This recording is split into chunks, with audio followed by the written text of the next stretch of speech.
50,000 বছরের রাস্তা হবে, যার যার কবর থেকে হাসরের মাঠ। ফুলচেরাতে পুল হবে 30,000 বছরের রাস্তা। আমার উম্মত গুলো কিভাবে রে পায়ে হেঁটে তারা অতিক্রম করবে?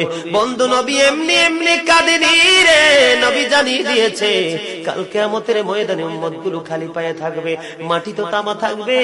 ও বন্ধু, তাদের শরীরে কোনো পোশাক থাকবে না, উলঙ্গ অবস্থায় থাকবে।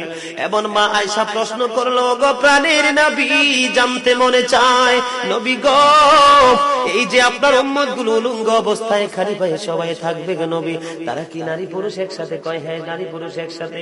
তারা কি কেউ কারো দিকে নজর দিবে না? এবার আমার নবী বলেছে, আয়েশা রে, কেমন করে নজর দেবে রে আয়েশা?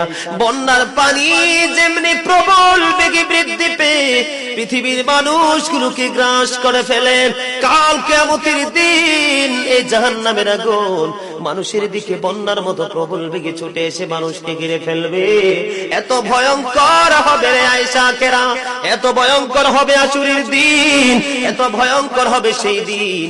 আর সেদিন এত বিপজ্জনক হবে, একটা পুরুষ আর একটা নারীর দিকে তাকাইবার মতো সুযোগ থাকবে না।